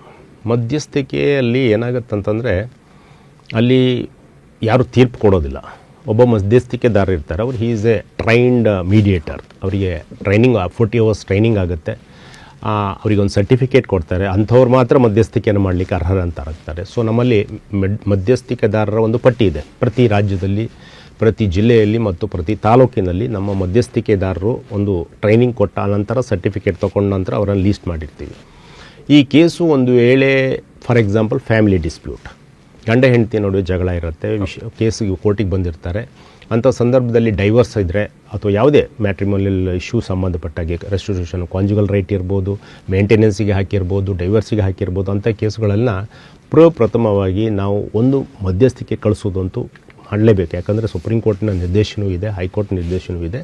ಯಾಕಂದರೆ ಅದು ಸಂಸಾರದ ವಿಚಾರ, ಸಂಬಂಧಗಳ ವಿಚಾರ, ಮಗು ಇರುತ್ತೆ, ಗಂಡ ಹೆಂಡತಿ ಇರ್ತಾರೆ. ಸೊ ಮತ್ತೇನಾಗುತ್ತೆ ಅಂದರೆ ಒಂದು ಕೌಟುಂಬಿಕ ಡಿಸ್ಪ್ಯೂಟ್ ಬಂದಾಗ ಅಲ್ಲಿ ಒಂದು ಕೇಸ್ ಅಂತ ಇರೋದಿಲ್ಲ, 4-5 ಕೇಸ್ ಇರುತ್ತವೆ. ಒಂದು ಕೇಸ್ಗಳ ಗೊಂಚಲು. ಸೊ 498 ಒಂದು ಹಾಕ್ತಾರೆ, ಡೊಮೆಸ್ಟಿಕ್ ವೈಲೆನ್ಸಲ್ಲಿ ಹಾಕ್ತಾರೆ, ಮೇಂಟೆನೆನ್ಸ್ ಒಂದು ಹಾಕ್ತಾರೆ, ಪಾರ್ಟಿಷನಿಗೆ ಒಂದು ಹಾಕ್ತಾರೆ. ಸೊ ಆಗ ಏನು ಮಾಡ್ತೀವಿ ನಾವು, ಅದಕ್ಕೆ ಫಸ್ಟ್ ಸೆಟ್ಲ್ಮೆಂಟ್ ನೋಡಿ. ಯಾಕಂದರೆ ಏನು ಫ್ಯಾಮಿಲಿ ಇದೆ ಆ ಸೆಟಪ್ಪನ್ನು ಉಳಿಸ್ಕೊಳ್ಳಿಕ್ಕೆ ನಾವು ವ್ಯವಸ್ಥೆ ಮಾಡಲಿಕ್ಕೆ ನೋಡ್ತೀವಿ. ಹಾಗಾಗಿ ಮಧ್ಯಸ್ಥಿಕೆ ಬಹಳ ಸೂಕ್ತವಾದಂಥ ವೇದಿಕೆ ಅಂತ ನನ್ನ ಭಾವನೆ. ಇವನ್ ಲೋಕ ಅದಾಲತ್ನಲ್ಲೂ ನಮ್ಮ ಪ್ರತಿ ವರ್ಷದ ಈ ಒಂದು 4 ಮೆಗಾ ಲೋಕ ಅದಾಲತ್ನ ಹೇಳಿದ್ದೀನಿ. ಪ್ರತಿ ಲೋಕ ಅದಾಲತ್ನಲ್ಲಿ ಸುಮಾರು 361 ಜನ ಕಪಲ್ಸ್ಗಳನ್ನು ನಾವು ಯುನೈಟ್ ಮಾಡಿದ್ದಿದೆ. ಕೋರ್ಟಿಗೆ ಅವರು ಮೇಂಟೆನೆನ್ಸ್ ಹಾಕ್ಕೊಂಡು ಬಂದಿರ್ಬೋದು, ಡೈವರ್ಸ್ ಹಾಕ್ಕೊಂಡು ಬಂದಿರ್ಬೋದು, restitution of conjugal right case ಹಾಕ್ಕೊಂಡು ಬಂದಿರ್ಬೋದು. ಅಂಥ ಕಪಲ್ಗಳನ್ನು ಕೂರಿಸ್ಕೊಂಡು ಅಲ್ಲಿ ಕನ್ಸಲೇಷನ್ ಮಾಡಿ ಅವರಿಬ್ಬರನ್ನು ಒಪ್ಪಿಸಿ ಒಂದು ಮಾಡಿ ಅಲ್ಲೇ ಕೋರ್ಟ್ನಲ್ಲಿ ಅವರು ಹಾರ ಬದಲಾವಣೆ ಮಾಡಿಕೊಂಡು ಸಂತೋಷದಿಂದ ಕೈ ಹಿಡ್ಕೊಂಡು ಹೋಗಿದ್ದಿದೆ. ಇದು ವರ್ಷಕ್ಕೆ ನಾನು ಲಾಸ್ಟ್ 2025 ಲೀಸ್ಟ್ ನೋಡ್ತಾಯಿದ್ದೆ. 1291 ಪ್ರಕರಣಗಳಲ್ಲಿ ಈ ಥರ ಕಪಲ್ಗಳು ಒಟ್ಟಾಗಿ ಸಂತೋಷದಿಂದ ವಾಪಸ್ ಹೋಗಿದ್ದಾರೆ. ಒಂದು ಮೈಸೂರಿನಲ್ಲಿ 3 ವರ್ಷದ ಹಿಂದೆ ಒಂದು ಕೇಸ್ ಆಗಿತ್ತು. ಒಬ್ಬ ಡೈವರ್ಸ್, ಇಬ್ಬರು ಸೀನಿಯರ್ ಸಿಟಿಜನ್ಸ್ ಡೈವರ್ಸ್ ಆಗಿತ್ತು. ಡೈವರ್ಸ್ ಆದ ನಂತರ ಹೆಂಡತಿ ಮೇಂಟೆನೆನ್ಸ್ ಕೇಸ್ ಹಾಕ್ತಾಳೆ. ಬಂದಿರ್ತಾರೆ, ಅಲ್ಲಿ ನ್ಯಾಯಾಧೀಶರು ಮುತುವರ್ಜಿ ವಹಿಸ್ಕೊಂಡು ಅವರನ್ನು ಮಧ್ಯಸ್ಥಿಕೆಗೆ ಕಳಿಸಿ ಮಧ್ಯಸ್ಥಿಕೆಯಲ್ಲಿ ಮಾತಾಡಿ ಅವರು ವಾಪಸ್ ಅಲ್ಲಿ ಕೋರ್ಟ್ನಲ್ಲಿ ರೀಮ್ಯಾರೇಜ್ ಆಗ್ತಾರೆ. ಅಲ್ಲೇ ಒಂದು ಹಾರ ಬದಲಾವಣೆ ಮಾಡಿಕೊಂಡು. ಅಂದರೆ ಇದು ಮಧ್ಯಸ್ಥಿಕೆಯ ವೈಶಿಷ್ಟ್ಯ ಏನಂತಂದರೆ ಮನಸ್ಸುಗಳನ್ನು, ಸಂಬಂಧಗಳನ್ನು ಬೆಸೆಯತಕ್ಕಂಥ, ಕೂಡಿಸ್ತಕ್ಕಂಥ ಒಂದು ವ್ಯವಸ್ಥೆ. ಇಲ್ಲಿ ಬ್ರೇಕ್ ಆಗೋದಿಲ್ಲ. ನೀವು ನ್ಯಾಯಾಲಯದಲ್ಲಿ ಆದರೆ ಒಂದು ತೀರ್ಪು ಬರುತ್ತೆ. ತೀರ್ಪು ಇಬ್ಬರ ಪರವಾಗಿ ಬರಲಿಕ್ಕೆ ಸಾಧ್ಯನೇ ಇಲ್ಲ. ಸೊ ಯಾರೋ ಒಬ್ಬರ ಪರವಾಗಿ ಬರುತ್ತೆ. ಯಾರು ಸೋತಿರ್ತಾರೆ ಅವರಿಗೆ ಒಂದು ಇದು ಬಿಡಬಾರ್ದು, ನಾನು ಮೇಲ್ಮನವಿ ಸಲ್ಲಿಸಬೇಕು. ಸೊ ಮನವಿ ಸಲ್ಲಿಸ್ತಾರೆ. ಈ ಕೋರ್ಟ್ನಲ್ಲಿ ಏನಾಗುತ್ತೆ ಅಂತಂದರೆ ನೀವು ತಾಲೂಕು ಮಟ್ಟದ ಕೋರ್ಟ್ನಿಂದ ಸುಪ್ರೀಂ ಕೋರ್ಟ್ನವರೆಗೂ ಹೋಗ್ಬೋದು. ಸೊ ಒಂದು ಕೇಸಿನ ಅಂದಾಜು ಆಯುಸ್ಸು ಸುಮಾರು 25ರಿಂದ 30 ವರ್ಷ ಆಗ್ಬೋದು. So because of case load. So 25 ವರ್ಷ. ಮೊನ್ನೆ ಒಂದು ಪ್ರಕರಣ ಸುಪ್ರೀಂ ಕೋರ್ಟ್ನಲ್ಲಿ ಗಂಡ ಹೆಂಡತಿಯ ಒಂದು ಪ್ರಕರಣ ಆಗಿತ್ತು. ಸುಮಾರು ಗಂಡ ಹೆಂಡತಿ ವಿರುದ್ಧ 14 ಕೇಸ್ ಹಾಕಿದ್ದ, ಹೆಂಡತಿ ಗಂಡನ ಮೇಲೆ 16 ಕೇಸ್ ಹಾಕಿದ್ಲು, ಸಂಬಂಧಿಕರ ಒಟ್ಟಿಗೆ ಒಂದು 4 ಕೇಸು. ಸೊ ಸುಪ್ರೀಂ ಕೋರ್ಟ್ ಹೇಳ್ತಾರೆ ಪ್ರಕರಣಗಳ ಮಹಾಭಾರತ ಅಂತ. ಸೊ ಗಂಡ ಹೆಂಡತಿ ಸುಮಾರು ಹಲವಾರು ವರ್ಷ, 16 ವರ್ಷ ಕೋರ್ಟ್ನಲ್ಲೇ ಇದ್ದಾರೆ. ಸೊ ಅವರ ಹಣಕಾಸಿನ ಅಂದರೆ ಮಾನಿಟರ್ಲಿ ಅವರಿಗೆ ಎಷ್ಟು ತೊಂದರೆ ಆಗಿರ್ಬೋದು, ನೆಮ್ಮದಿ ಎಷ್ಟು ಹಾಳಾಗಿರ್ಬೋದು, ಸಮಯ ಎಷ್ಟು ವ್ಯರ್ಥ ಆಗಿರ್ಬೋದು ಅಂತ ನೀವು ಆಲೋಚನೆ ಮಾಡಿ. ಸೊ ಈ ಒಂದು ನಮ್ಮ ವ್ಯವಸ್ಥೆ ಏನಿದೆ, ಮಧ್ಯಸ್ಥಿಕೆ ಅಥವಾ ಲೋಕ ಅದಾಲತ್, ಜನರಿಗೆ ಅತ್ಯಂತ ಜರೂರಾಗಿ ಬೇಕಾದಂಥ ಮತ್ತು ಸಂಬಂಧಗಳನ್ನು ಉಳಿಸ್ತಕ್ಕಂಥ, ಸಂಬಂಧಗಳನ್ನು ಬೆಸೆತಕ್ಕಂಥ ಒಂದು ವ್ಯವಸ್ಥೆ. ಇದನ್ನು ಹೆಚ್ಚು ಜನರು ಉಪಯೋಗಿಸ್ಕೊಳ್ಬೇಕು. ಈ ಪ್ಲ್ಯಾಟ್ಫಾರ್ಮ್ ಬಗ್ಗೆ ಹೆಚ್ಚಿನವ್ರಿಗೆ ಗೊತ್ತಿಲ್ಲ. ಕೆಲವು ಸಲ ಅಫ್ಕೋರ್ಸ್ ವಕೀಲರುಗಳು ಹೇಳ್ತಾರೆ, ನ್ಯಾಯಾಧೀಶರು ಹೇಳ್ತಾರೆ, ಬಟ್ ಅದನ್ನು ಅರ್ಥ ಮಾಡಿಕೊಂಡು ನಾವು ಹೋಗಬೇಕು, ಅದನ್ನು ಪ್ಲ್ಯಾಟ್ಫಾರ್ಮನ್ನು ಯೂಸ್ ಮಾಡಬೇಕಂತ ಅವರಿಗೆ ಮಾಹಿತಿ ಇರೋದಿಲ್ಲ. ಸೊ ಪತ್ರಿಕಾ ಮಾಧ್ಯಮದ ಇರ್ಬೋದು, ಟಿ ವಿ ಮಾಧ್ಯಮ ಇರ್ಬೋದು, ನಮ್ಮಂಥವರು ಇರ್ಬೋದು, ನ್ಯಾಯಾಧೀಶರು ಇರ್ಬೋದು, ವಕೀಲರು ಇರ್ಬೋದು, ಈ ಬಗ್ಗೆ ಹೆಚ್ಚಿನ ಒಂದು ಮಾಹಿತಿಯನ್ನು ಜನರಿಗೆ ಕೊಟ್ಟರೆ, ಅದನ್ನು ಹೆಚ್ಚು ಜನರು ಅದನ್ನು ಉಪಯೋಗಿಸ್ಕೊಂಡ್ರೆ ಅವರಿಗೆ ಖಂಡಿತವಾಗಿ, ಯಾಕಂದರೆ ಒಂದು ಸಲ ಲೋಕ ಅದಾಲತ್ ಅಥವಾ ಮಧ್ಯಸ್ಥಿಕೆಯಲ್ಲಿ ರಾಜಿ ಆದರೆ ಅಲ್ಲಿ ಫೈನಲ್, ಅದು ಅಪೀಲ್ ಹಾಕ್ಲಿಕ್ಕೆ ಬರೋದಿಲ್ಲ. ಅಲ್ಲಿಗೆ ಅವರಿಗೆ ಶೀಘ್ರವಾದಂಥ ನ್ಯಾಯ ಸಿಗುತ್ತೆ. ಸರ್, ಈಗ ಉಚಿತ ಕಾನೂನುಗಳ ನೆರವು ಮತ್ತು ಪರಿಹಾರ ಅಂತ ಹೇಳಿದ್ರಿ ಸರ್. ಎಲ್ಲೊಂದು ಕಡೆಗೆ ಜನರಿಗೆ ಉಚಿತ ಅಂತ ಹೇಳಿದಾಗ ಅದೊಂದಿಷ್ಟು ಕೆಳಮಟ್ಟದ ದರ್ಜೆಯನ್ನು ಹೊಂದಿರ್ತದಂಥ ಭಾವನೆಗಳಿರ್ತದೆ. ಅಂದರೆ ಅಲ್ಲಿ ನೇಮಿಸುವಂತಹ, ಅಂದರೆ ಕಾನೂನು ಸೇವೆಗಳ ಪ್ರಾಧಿಕಾರದಲ್ಲಿ ಇರುವಂತಹ ನ್ಯಾಯಾಧೀಶರಿರ್ಬೋದು ಅಥವಾ ಅಲ್ಲಿ ಕಾರ್ಯನಿರ್ವಹಿಸುವಂತಹ ಈ ಸದಸ್ಯ ಕಾರ್ಯದರ್ಶಿಗಳು ಯಾರೆಲ್ಲ ಇದ್ದಾರೆ, ಸೊ ಅವರು ಕೂಡ ಗುಣಮಟ್ಟದವರೇ ಆಗಿರ್ತಾರೆ. ಆದರೆ ಜನರಿಗೆ ಒಂದಿಷ್ಟು ಉಚಿತವಾಗಿ ಕೊಟ್ಟಾಗ ಒಂದು ರೀತಿಯಾಗಿ ಅವರಿಗೆ ಇರುವಂತಹ ಭಾವನೆಗಳೇ ಬೇರೆ. ಹಾಗಾಗಿ ಎಲ್ಲೋ ಒಂದು ಕಡೆಗೆ ಈ ಉಚಿತ ಕಾನೂನುಗಳು ಏನು ಗುಣಮಟ್ಟದಲ್ಲಿ ಆಗಿರ್ತದೆ ಎನ್ನುವುದಕ್ಕೆ ಅನೇಕ ಪರಿಹಾರ ಕ್ರಮಗಳನ್ನು ತಾವು ಹೇಳಿದ್ರಿ, ಅನೇಕ ಕೇಸ್ಗಳನ್ನು ಗೆದ್ದಂತಹ ಉದಾಹರಣೆಗಳನ್ನು ಕೂಡ ನೀಡಿದ್ರಿ. ಆದರೂ ಕೂಡ ಜನರಿಗೆ ಆ ಒಂದು ವಿಚಾರದಲ್ಲಿ ದಕ್ಷತೆ ಮತ್ತು ಜವಾಬ್ದಾರಿಗಳ ಬಗ್ಗೆ ಒಂದಿಷ್ಟು ಒಂದು ಕೀಳರಿಮೆ ಭಾವನೆಗಳಿರ್ತದೆ ಸರ್. ಹಾಗಾಗಿ ಜನರಿಗೆ ತಾವು ಈ ಮೂಲಕ ಮಾಹಿತಿ ನೀಡಬೇಕು ಸರ್. ಫ್ರೀಯಾಗಿ ಯಾವುದೇ ಸಿಕ್ಕಿದ್ರೂ ಅದೊಂಥರ ಅಸಡ್ಡೆ ಇರುತ್ತೆ, ಫ್ರೀ ಸಿಕ್ತು ಅಂತ ಹೇಳಿ. ಅಫ್ಕೋರ್ಸ್ ನಾನು ಹಾನೆಸ್ಟ್ಲಿ ಐ ಶುಡ್ ಅಡ್ಮಿಟ್, ಹಿಂದೆ ಒಂದು ಸಂದರ್ಭದಲ್ಲಿ ಸ್ವಲ್ಪ ಆ ಥರದ್ದಿತ್ತು ವ್ಯವಸ್ಥೆಗಳಲ್ಲಿ. ಏನಾಗುತ್ತಂದರೆ ಇದನ್ನು ಸರ್ವೋಚ್ಚ ನ್ಯಾಯಾಲಯದ ನ್ಯಾಯಮೂರ್ತಿಗಳು ಹೇಳಿದ್ದಾರೆ, ಹೈಕೋರ್ಟ್ನವರು ಹೇಳಿದ್ದಾರೆ, ಏನು ನಾವು ಲೀಗಲ್ ಏಡ್ ಕೊಡ್ತಿದ್ದೀವಿ, ಲೀಗಲ್ ಏಡ್ ಫಾರ್ ಪೂವರ್ ಅಂತ ಹೇಳ್ತೀವಿ, but the legal aid should not be poor.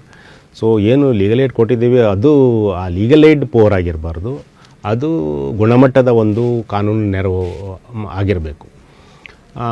ಈಗ ಕ್ರಿಮಿನಲ್ ಪ್ರಕರಣಗಳಿಗೆ ಸಂಬಂಧಪಟ್ಟಲ್ಲಿ ನಮ್ಮಲ್ಲಿ ಲೀಗಲ್ ಏಡ್ ಡಿಫೆನ್ಸ್ ಕೌನ್ಸಿಲ್ ಅಂತ ಹೇಳಿ ಒಂದು ವ್ಯವಸ್ಥೆ ಇದೆ. ಒಂದು 3-4 ವರ್ಷದ ಹಿಂದೆ ಬಂತದು.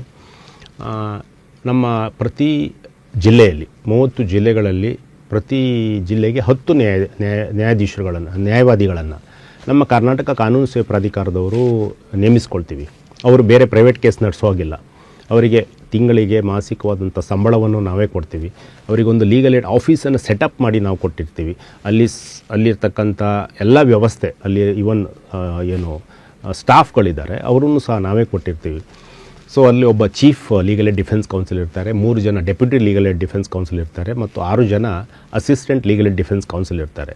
ಇವರೆಲ್ಲ ನುರಿತ ವಕೀಲರುಗಳಾಗಿದ್ದರಿಂದ ಒಂದು ಇಂಟರ್ವ್ಯೂ ಡಿಸ್ಟಿಕ್ ಲೆವೆಲಲ್ಲಿ ಒಂದು ಇಂಟರ್ವ್ಯೂ ಕಮಿಟಿ ಇರುತ್ತೆ. ಆ ಕಮಿಟಿ ಅವರು ಸಿಲೆಕ್ಟ್ ಮಾಡ್ಕೊಂಡು ಮಾಡಿದ್ದು. ಅವರು ಬೇರೆ ಕೇಸ್ ಯಾವುದೇ ಕೇಸನ್ನು ತಗೊಳ್ಳಿಕ್ಕೆ ಇರದೇ ಇರೋದ್ರಿಂದ ಮತ್ತು ಕಂಪ್ಲೀಟಾಗಿ ಫುಲ್ ಟೈಮ್ ಆಗಿ ನಮ್ಮ ಕಾನೂನು ಸೇವೆ ಪ್ರಾಧಿಕಾರದ ಕೇಸನ್ನು ನಡೆಸೋದ್ರಿಂದ ನಾನು ಕಂಡುಕೊಂಡಂತೆ ಬಹುಶಃ ಅದರ ಗುಣಮಟ್ಟ ಬಹಳ ಉತ್ತಮವಾಗಿದೆ. ಇವತ್ತಿಗೆ ನೋಡಿದರೆ ಸುಮಾರು ನಮ್ಮ ರಾಜ್ಯದಲ್ಲಿ 8621 ಕೇಸ್ಗಳಲ್ಲಿ ನಮ್ಮ ಲೀಗಲ್ ಏಡ್ ಡಿಫೆನ್ಸ್ ಕೌನ್ಸಿಲ್ ಅವರು ಕೇಸ್ಗಳನ್ನು ನಡೆಸ್ತಾ ಇದ್ದಾರೆ.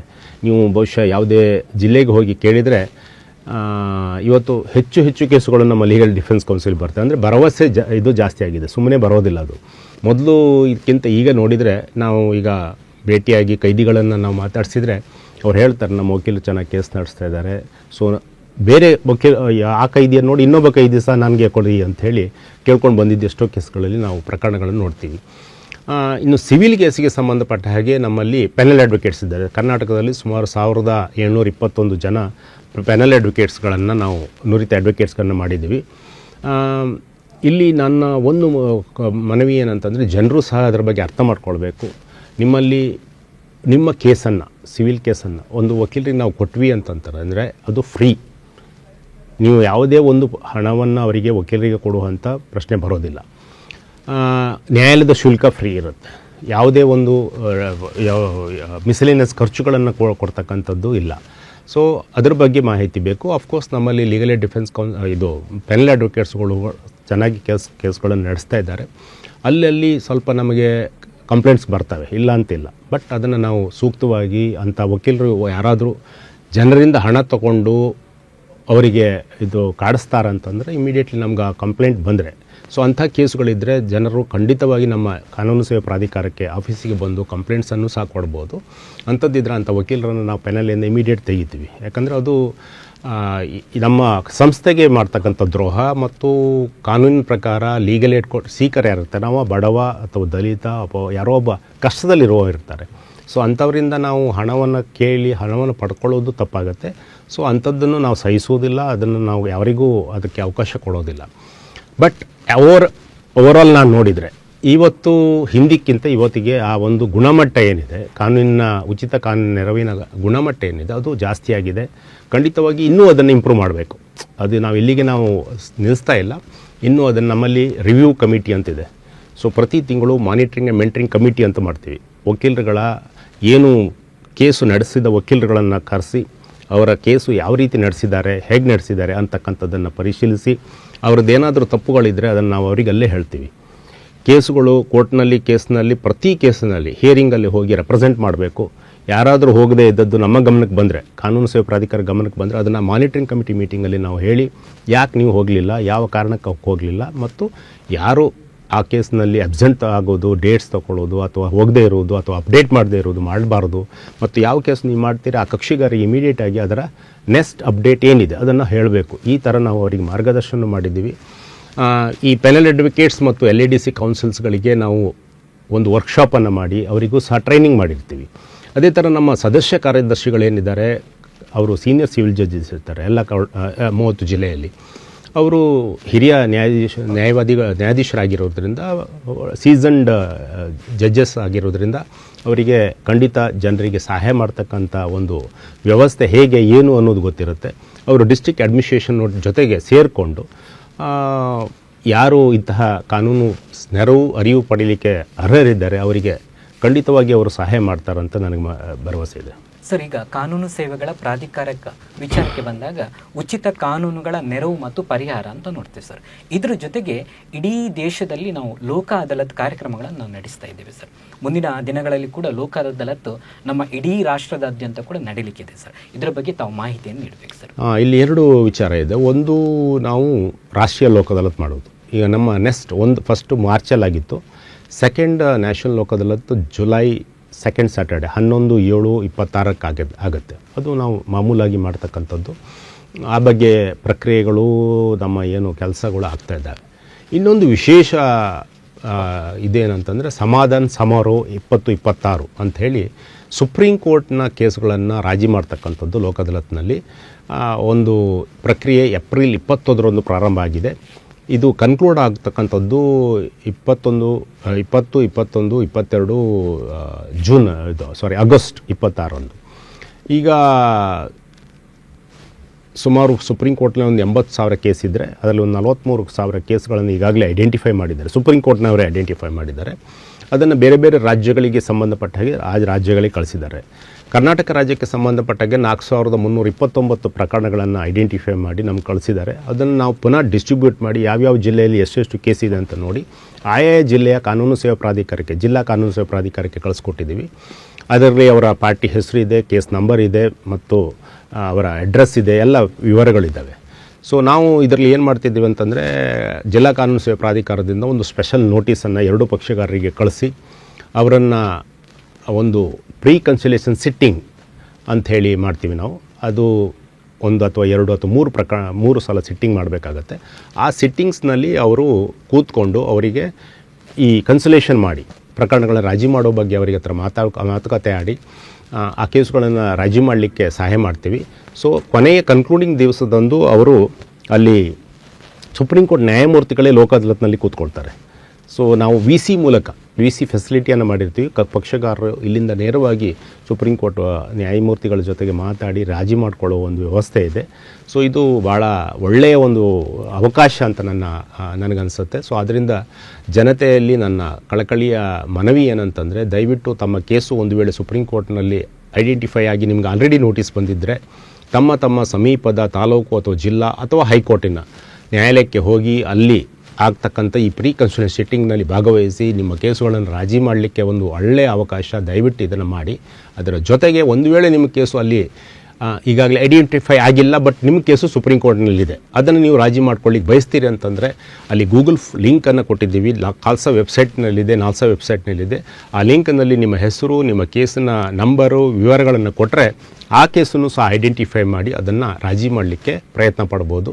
ಸೊ ದಯವಿಟ್ಟು ಈ ಅವಕಾಶವನ್ನು ಉಪಯೋಗಿಸಬೇಕು ಅಂತ ನಾನು ಮನವಿ ಮಾಡ್ತೀನಿ. ಸರ್, ಈಗ ಕೊನೆಯದಾಗಿ ಸರ್, ಈಗ ಕರ್ನಾಟಕ ರಾಜ್ಯ ಕಾನೂನು ಸೇವೆಗಳ ಪ್ರಾಧಿಕಾರ ಅಂತೇಳಿ ನಾವು ನೋಡಿದ್ದೇವೆ ಸರ್. ಹಾಗೆಯೇ ರಾಷ್ಟ್ರೀಯ ಕಾನೂನುಗಳ ಸೇವೆ ಪ್ರಾಧಿಕಾರ ಅಂತ ನೋಡ್ತೇವೆ ಸರ್. ಇದರ ಬಗ್ಗೆ ತಮ್ಮ ಮಾಹಿತಿಯನ್ನು ನೀಡುತ್ತೆ ಸರ್. ಈ ಕಾನೂನು ಸೇವೆ ಪ್ರಾಧಿಕಾರ ನಾನಾಗಲೇ ಹೇಳಿದೆ, ಬೇರೆ ಬೇರೆ ಮಟ್ಟದಲ್ಲಿ ಬೇರೆ ಬೇರೆ ಹಂತದಲ್ಲಿ ಕೆಲಸ ಮಾಡ್ತದೆ. ಈಗ ತಾಲೂಕು ಕಾನೂನು ಸೇವಾ ಸಮಿತಿ ಅಂತಿದೆ, ಅಲ್ಲಿಂದ ಅದು ಜಿಲ್ಲಾ ಕಾನೂನು ಸೇವಾ ಪ್ರಾಧಿಕಾರದ ಅಡಿಯಲ್ಲಿ ಕೆಲಸ ಮಾಡ್ತದೆ. ಸೊ ಜಿಲ್ಲಾ ಕಾನೂನು ಸೇವಾ ಪ್ರಾಧಿಕಾರ ರಾಜ್ಯ ಕಾನೂನು ಸೇವಾ ಪ್ರಾಧಿಕಾರದ ಅಡಿಯಲ್ಲಿ ಕೆಲಸ ಮಾಡ್ತದೆ. ಅದೇ ಥರ ರಾಜ್ಯ ಕಾನೂನು ಸೇವಾ ಪ್ರಾಧಿಕಾರ ರಾಷ್ಟ್ರೀಯ ಕಾನೂನು ಸೇವಾ ಪ್ರಾಧಿಕಾರದ ಅಡಿ ಕೆಲಸ ಮಾಡ್ತದೆ. ನಾಲ್ಸದಿಂದ ಬರ್ತಕ್ಕಂಥ ಡೈರೆಕ್ಷನ್ಸ್ ಏನಿದೆ ಅದನ್ನು ನಾವು ಮತ್ತು ನಮ್ಮ ಜಿಲ್ಲಾ ಮತ್ತು ತಾಲೂಕು ಕಾನೂನು ಸೇವಾ ಸಮಿತಿಯವರು ಅದನ್ನು ಕಾರ್ಯರೂಪಕ್ಕೆ ತರಬೇಕಾಗತ್ತೆ. ಅದೇ ಥರ ನಾವು ಕೆಲವೊಂದು ಸಲ ಕಾಲ್ಸದಿಂದ ಡೈರೆಕ್ಷನ್ ಹೋಗುತ್ತೆ. ಈಗ ನಮ್ಮ ರಾಜ್ಯದಲ್ಲಿ ಉಚ್ಚ ನ್ಯಾಯಾಲಯದ ಮುಖ್ಯ ನ್ಯಾಯಮೂರ್ತಿಗಳು ಪ್ಯಾಟ್ರನ್ ಚೀಫ್ ಆಗಿರ್ತಾರೆ, ಪೋಷಕರಾಗಿದ್ದಾರೆ ನಮ್ಮ ಕಾನೂನು ಸೇವಾ ಸಮಿತಿ. ಅದೇ ಥರ ಜಸ್ಟಿಸ್ ಅನು ಶಿವರಾಮನ್ ಮೇಡಮ್ನವರು ಇದರ ಕಾರ್ಯಾಧ್ಯಕ್ಷರು, executive chairman of Karnataka state legal service authority. She is a senior most judge in the high court. So ಅವರ ಮಾರ್ಗದರ್ಶನದಲ್ಲಿ ಅವ್ರು ಕೊಡ್ತಕ್ಕಂಥ ನಿರ್ದೇಶನದ ಪ್ರಕಾರ ನಾವು ಅದನ್ನು ಜಿಲ್ಲಾ ಮತ್ತು ತಾಲೂಕು ಕಾನೂನು ಸೇವಾ ಪ್ರಾಧಿಕಾರಕ್ಕೆ ಕಳಿಸಿ ಅವರ ಮೂಲಕ ಅದನ್ನು ಕಾರ್ಯರೂಪಕ್ಕೆ ತರ್ತಕ್ಕಂಥ ವ್ಯವಸ್ಥೆ. ಯಾವುದೇ ಒಂದು ನಿರ್ದೇಶನವನ್ನು ನಾವು ಕೊಟ್ಟಾಗ ಅಥವಾ ನಾಲ್ಸದಿಂದ ನಮಗೆ ಬಂದಾಗ, ನ್ಯಾಷನಲ್ ಲೀಗಲ್ ಸರ್ವಿಸ್ ಅಥಾರಿಟಿಯಿಂದ ಬಂದಾಗ ನಾವು ಅದನ್ನು ಸಮರ್ಪಕವಾಗಿ ಕಾರ್ಯರೂಪಕ್ಕೆ ತರಲಿಕ್ಕೆ ನಮ್ಮ ತಾಲೂಕು ಮತ್ತು ಜಿಲ್ಲಾ ಕಾನೂನು ಸೇವಾ ಪ್ರಾಧಿಕಾರದ ಮೂಲಕ ಅವರ ಸಹಾಯ ಭಾಗಿತ್ವದಲ್ಲಿ ನಾವು ಇದನ್ನು ಮಾಡಲೇಬೇಕಾಗತ್ತೆ. ಅದನ್ನು ತಾಲೂಕು ಮಟ್ಟದಲ್ಲಿ ಮತ್ತು ಜಿಲ್ಲಾ ಮಟ್ಟದಲ್ಲಿ ಅವರು ಕಾರ್ಯರೂಪಕ್ಕೆ ತರ್ತಾ ಇದ್ದಾರೆ. ಸರ್, ಈಗ ಕಾನೂನು ಸೇವೆಗಳ ಪ್ರಾಧಿಕಾರದ ಮುಖಾಂತರ ಉಚಿತ ಕಾನೂನುಗಳು ಮತ್ತು ಪರಿಹಾರಗಳು ಈ ನಿಟ್ಟಿನಲ್ಲಿ ಸಾರ್ವಜನಿಕರು ಏನೆಲ್ಲ ಕ್ರಮಗಳನ್ನು ಇಟ್ಕೊಳ್ಬೇಕು ಮತ್ತು ತಮಗೆ ಉಚಿತ ಕಾನೂನು ಮತ್ತು ಪರಿಹಾರಗಳನ್ನು ಪಡ್ಕೊಳ್ಬೇಕಾದ್ರೆ ಸಂಕ್ಷಿಪ್ತವಾಗಿ ಅವರು ಏನು ಮಾಡಬೇಕು ಅಂತೇಳಿ ತಾವು ಹೇಳಬೇಕು ಸರ್. ದಯವಿಟ್ಟು ಕಾನೂನು ಸೇವಾ ಪ್ರಾಧಿಕಾರದ ಬಗ್ಗೆ ಸ್ವಲ್ಪ ಹೆಚ್ಚು ಮಾಹಿತಿಯನ್ನು ಪಡ್ಕೊಳ್ಳಿ. ಇದರ ಬಗ್ಗೆ ನಮ್ಮ ಕಾನೂನು ಸೇವಾ ಸಮಿತಿ ತಾಲೂಕು ಮಟ್ಟದಲ್ಲಿರ್ತಕ್ಕಂಥ ಎಲ್ಲ ತಾಲೂಕು ಕೋರ್ಟ್ನಲ್ಲಿದೆ. ನಮ್ಮ ರಾಜ್ಯದಲ್ಲಿ ಒಟ್ಟು 159 ತಾಲೂಕು ಕಾನೂನು ಸೇವಾ ಸಮಿತಿ ಇದೆ. ಅದೇ ಥರ ಪ್ರತಿಯೊಂದು ಜಿಲ್ಲಾ ಕೋರ್ಟ್ನಲ್ಲಿ ಜಿಲ್ಲಾ ನ್ಯಾಯಾಲಯದ ಆವರಣದಲ್ಲೇ ಜಿಲ್ಲಾ ಕಾನೂನು ಸೇವಾ ಪ್ರಾಧಿಕಾರದ ಕಚೇರಿ ಇದೆ. ಅಲ್ಲಿ ಹೋಗಿ ನಿಮಗೆ ಬೇಕಾದಂಥ ಯಾವುದೇ ಸಹಾಯ, ಅದು ಅರಿವಿನ ವಿಷಯ ಇರ್ಬೋದು, ನೆರವಿನ ವಿಷಯ ಇರ್ಬೋದು, ಸಂತ್ರಸ್ತರಿಗೆ ಕೊಡ್ತಕ್ಕಂಥ ಪರಿಹಾರದ ವಿಷಯ ಇರ್ಬೋದು, ಬೇರೆ ಯಾವುದೇ ನಿಮಗೆ ಕಾನೂನಿನ ತೊಡಕಿನ ಬಗ್ಗೆ ಬೇಕಾದ ಮಾಹಿತಿಯನ್ನು ಅಲ್ಲಿ ಪಡಿಬೋದು. ಇಲ್ಲ ನಿಮ್ಗೆ ಹೋಗ್ಲಿಕ್ಕೆ ಆಗಲ್ಲ ಅಂತಂತಂದರೆ ನೀವು ಹೇಳಿದಾಗೆ ಹಿರಿಯ ನಾಗರಿಕರಿರ್ಬೋದು, ವಯಸ್ಕರಿರ್ಬೋದು, ಅಂಥ ಸಂದರ್ಭದಲ್ಲಿ ದಯವಿಟ್ಟು ನೀವು 1510 15100 ಈ ನಂಬರಿಗೆ, ಟೋಲ್ ಫ್ರೀ ನಂಬರಿಗೆ ಕಾಲ್ ಮಾಡಿದರೆ ಅಲ್ಲಿ ಪ್ರತಿ ಜಿಲ್ಲೆಯಲ್ಲಿ ನಾವು 2 ವಕೀಲರುಗಳನ್ನು ನೇಮಕ ಮಾಡಿದ್ದೀವಿ. ಅವರು ಪೆನಲ್ ಅಡ್ವೊಕೇಟ್ಸ್ ಆಗಿರ್ತಾರೆ. ಅವರು ನೀವು ಕೇಳ್ತಕ್ಕಂಥ ಕಾನೂನಿಗೆ ಸಂಬಂಧಪಟ್ಟ ವಿಚಾರದ ಬಗ್ಗೆ ನಿಮಗೆ ಮಾಹಿತಿಯನ್ನು ಫೋನ್ ಮುಖಾಂತರ ತಿಳಿಸ್ತಾರೆ. ಆವಾಗ ನಿಮಗೆ ಒಂದು ಮಾರ್ಗದರ್ಶನ ಅವ್ರು ಹೇಳ್ಬೋದು. ನಿಮ್ಮ ಸಮೀಪದ ಕಚೇರಿಗೆ ಹೋಗಿ ಇಂಥ ದಾಖಲೆಯನ್ನು ಕೊಡಿ ಮತ್ತು ಇಂಥ ಅರ್ಜಿಯನ್ನು ಕೊಟ್ಟರೆ ಅವ್ರು ನಿಮ್ಮ ಕಾನೂನು ನೆರವು ಕೊಡ್ತಾರೆ ಅಂತ ಹೇಳಿದರೆ ನೀವು ಆ ಥರ ಮಾಡಬೇಕಾಗತ್ತೆ. ಪುನಃ ನಿಮ್ಗೆ ಒಂದು ವೇಳೆ ನಿಮ್ಗೆ ಅಲ್ಲಿಗೆ ಹೋಗಲಿಕ್ಕೂ ಆಗಲಿಲ್ಲ ಅಂತಂದರೆ ದಯವಿಟ್ಟು ಕಾನೂನು ಸೇವಾ ಪ್ರಾಧಿಕಾರದ ಜಿಲ್ಲಾ ಅಥವಾ ತಾಲೂಕಿನ ನಂಬರಿಗೆ ಕಾಲ್ ಮಾಡಿ ಆ ಆಫೀಸ್ ನಂಬರನ್ನು ಪಡ್ಕೊಂಡು ಅಲ್ಲಿಂದ ನೀವು ಫೋನ್ನಲ್ಲಿ ಮಾತಾಡಿದರೆ ನಮ್ಮ ಪ್ಯಾರಾಲೀಗಲ್ ವಾಲಂಟಿಯರ್ಸ್ ಇರ್ಬೋದು ಅಥವಾ ಕೌನ್ಸಿಲ್ಸ್ ಇರ್ಬೋದು, ಅವರನ್ನು ನಿಮ್ಮಲ್ಲಿಗೆ ಕಳಿಸುವ ವ್ಯವಸ್ಥೆ ಮಾಡ್ತಾರೆ. ಸೊ ಒಳ್ಳೆಯದು ಸರ್. ಅಂದರೆ ಸಾರ್ವಜನಿಕರು ತಮಗೆ ಬೇಕಾದಂತಹ ನೋವುಗಳಿರ್ಬೋದು ಅಥವಾ ತಮ್ಮ ವೈಯಕ್ತಿಕವಾದಂತಹ ಏನಾದರೂ ಒಂದು ಸಮಸ್ಯೆಗಳಿದ್ದರೆ, ಅಂದರೆ ಕಾನೂನಿಗೆ ಸಂಬಂಧಪಟ್ಟಂತಹ ಅವರಿಗೆ ಕೋರ್ಟಿಗೆ ಹೋಗಿ ಅಥವಾ ವಕೀಲರ ಶುಲ್ಕಗಳನ್ನು ಕೊಟ್ಟು ಅವರಿಗೆ ಹೋಗಿ ಪರಿಹಾರಗಳನ್ನು ಪಡ್ಕೊಳ್ಳಿಕ್ಕೆ ಆಗದವರಿದ್ದಾರೆ. ಜೊತೆಗೆ ಅಂಗವಿಕಲರಿರ್ಬೋದು ಅಥವಾ ವೃದ್ಧರಿರ್ಬೋದು, ಇವರೆಲ್ಲರಿಗೂ ಕೂಡ ಮನೆ ಬಾಗಿಲಿಗೆ ಅವರಿಗೆ ಪರಿಹಾರಗಳನ್ನು ಕೊಡ್ತದೆ. ಜೊತೆಗೆ ಒಂದಿಷ್ಟು ಭರವಸೆಯ ಬದುಕಿಗೆ ಏನು ಮಾಡ್ತಾರೆ ಅಂತ ಹೇಳಿದರೆ, ನಾವು ಇದ್ದೇವೆ ಎನ್ನುವಂತಹ ಕಾನೂನುಗಳ ಈ ಸೇವೆಗಳ ಪ್ರಾಧಿಕಾರದ ಎಲ್ಲ ವಿಚಾರಗಳನ್ನು ತಿಳಿಸಿದ್ದೀರಿ ಸರ್. ಹಾಗಾಗಿ ಸಾರ್ವಜನಿಕರು ಇನ್ನಷ್ಟು ಇದರ ಬಗ್ಗೆ ಮಾಹಿತಿಗಳನ್ನು ಪಡ್ಕೊಂಡು ಅವರ ಎಲ್ಲ ಸಮಸ್ಯೆಗಳನ್ನು ಕಾನೂನಿನ ಈ ಮುಖಾಂತರ ತಿಳ್ಕೊಳ್ಳಿ ಅಂತ ಹೇಳ್ತಾ ಈ ಒಂದು ಕಾರ್ಯಕ್ರಮದಲ್ಲಿ ತಾವು ಭಾಗವಹಿಸಿದ್ದಕ್ಕೆ ತಮಗೆ ವಾಹಿನಿಯ ಪರವಾಗಿ ಮತ್ತು ಎಲ್ಲ ವೀಕ್ಷಕರ ಪರವಾಗಿ ತುಂಬ ಹೃದಯದ ಧನ್ಯವಾದಗಳು. Thank you. ವೀಕ್ಷಕರೇ, ಇದಾಗಿತ್ತು ಈ ಬಾರಿಯ ಲೀಗಲ್ ಲೈಫ್ ಲೈನ್ ಕಾರ್ಯಕ್ರಮ. ಮತ್ತೊಂದು ಕಾರ್ಯಕ್ರಮದಲ್ಲಿ ಮತ್ತೊಮ್ಮೆ ಭೇಟಿಯಾಗೋಣ. ನಮಸ್ಕಾರ.